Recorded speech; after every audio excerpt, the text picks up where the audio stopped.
This book is called Women of the West. It's part of a series called Life in the Old West. This book was created by Bobby Kallman and Jane Lewis. This recording is for free educational purposes only. Please buy this book and donate it to your local school or children's organization.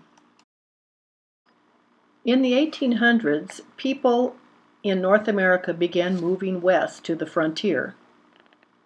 They traveled in covered wagons like the woman you see here, and later on, after the railroads were built, they rode in trains.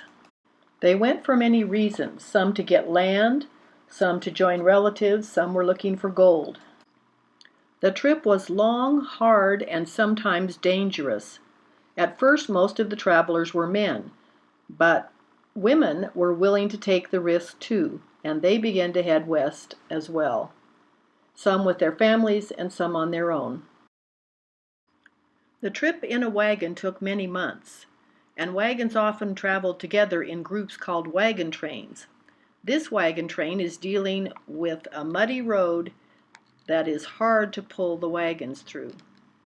Everyone on the trip, men, women, and children, shared the work. Women had many jobs on the journey.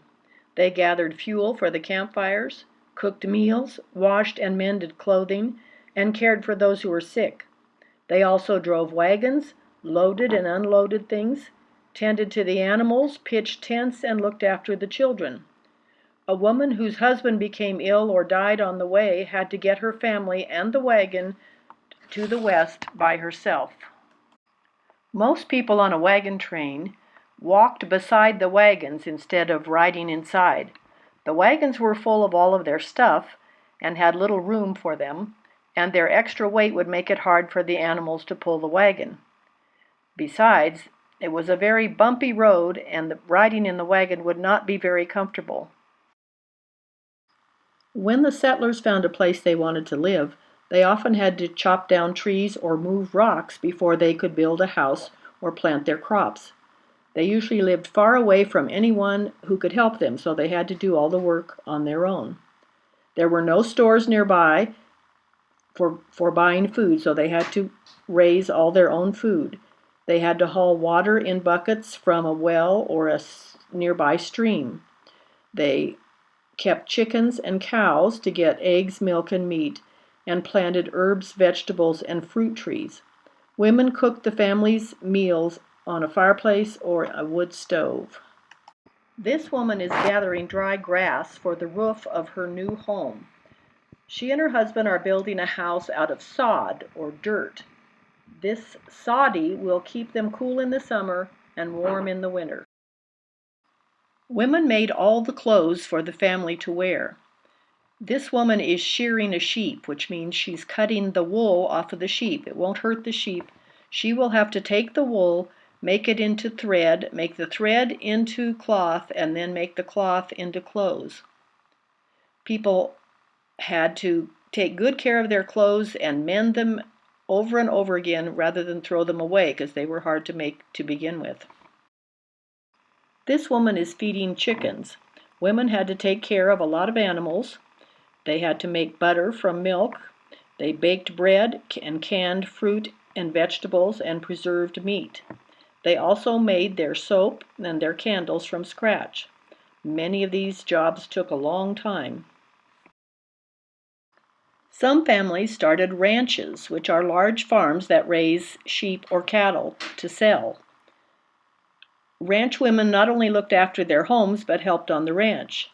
Some cowgirls, like this one in the picture, were hired hands or paid to work on large ranches. These ranch women or cowgirls are dealing with horses in a corral. Women had to be able to ride horses, herd and rope cattle, fix and build fences, harvest hay, and look after the cattle. Some ranch women kept track of the money for the ranch. They also could feed the animals, milk cows, clean out dirty barn stalls. They helped brand the cattle, plow the fields, and get the hay. If a woman's husband was ill or died, she was in charge of running the whole ranch. The woman in this picture is taking a bucket of water to give drinks to some men who are working. Besides all the other jobs of taking care of the house, women took care of the children. Men often worked outside or were gone for long periods of time, so women had to do this job alone. Almost all babies were born at home, and sometimes no one like a doctor came to help, so the family were the only ones that could help the mother. In those days, people often had large families with lots of kids. The older kids would help the mother at home or the dad out on the ranch. Life on the frontier could be dangerous. There could be bad weather, fires, and accidents. There was also the threat of wild animals. Foxes and coyotes might steal chickens or eggs, and other animals could eat food out of the garden. Bears, rattlesnakes, and wildcats could attack people if they were startled. Many women learned to use a gun to protect their families. Mrs. Smith, in this picture, shot a wildcat that was too close to her house. Life could be very lonely with neighbors and towns far away. Also, they did not always get along with the Native Americans and had to worry about being attacked. Even in peaceful times, it was a dangerous place to live, and many people died young. They were too far from doctors and hospitals to get help. As more people moved west, towns started to grow up, and then there were jobs for women, like being a teacher or a schoolmarm, as they called her. Many of the first settlers were men on their own who worked all day and had no one to do their cooking, sewing, and laundry. Here you see some women who opened a restaurant to sell home-cooked meals to men. Here we see a woman who started a photography business and used her skirt to show off the pictures that she had taken. The other woman might have been hired to do laundry or cleaning for someone. Most women had so much work to do that they hardly ever had time to relax and have fun. But as more neighbors moved in, they got together once in a while to have a tea party. Sometimes women combined work with a party. For big jobs like preserving food or making candles and soap, they would get together with other women to do the job together. These parties were called bees. They also got together to do sewing and quilting. The women in this picture are having a quilting bee where they all work on one big quilt. Women might get to spend a little bit of time reading or writing. They would read books and magazines and newspapers and letters from home and read them over and over because there weren't very many things to read.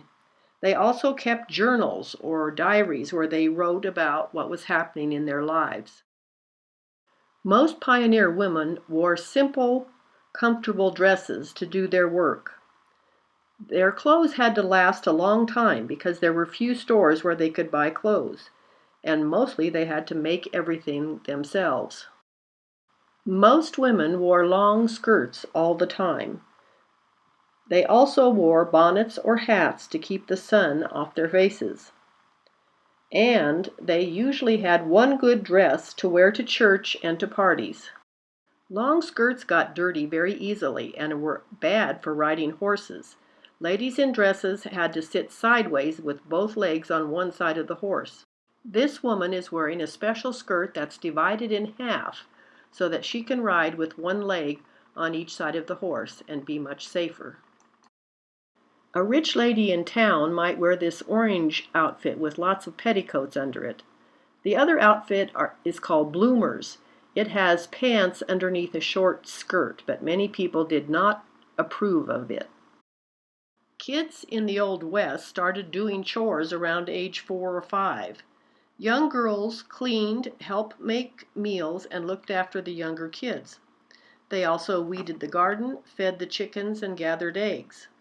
Older girls might hunt or take care of animals or plant crops or sew.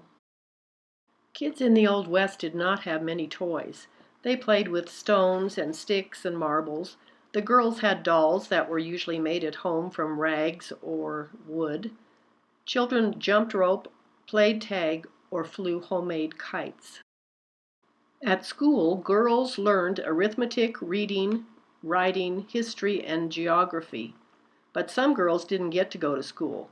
Their parents needed them at home, and many believed that girls did not need an education because they would marry and have a family.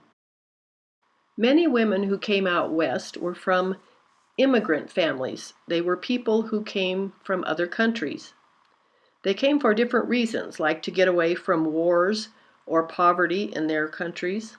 Some came to practice their religions freely. They had a hard time because many of them did not speak English and they could not get to know their neighbors as easily. African American women came west as slaves or after they were freed from slavery in the East. Some of them came to the frontier and got jobs working in laundries as housekeepers or cooks or nurses. Those who became wealthy often sent back home to try to find family members to join them. Native Americans were the first people in the West. In their nations, women owned property, helped make decisions, and cured the sick. Many of the Native Americans helped the settlers at first, but they also got diseases from them and many died. All the people coming out on the wagon trains and the railroads were crowding out the Native Americans and taking the lands that they used to call home.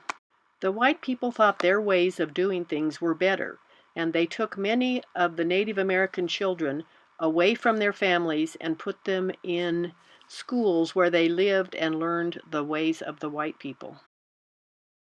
In these olden times, women were not allowed to go to college, vote, or run for office. They were supposed to stay home and take care of the men and the children. Men made the laws, and women had no say in what happened. Some women who were unhappy with this spent years trying to convince men to let them vote too.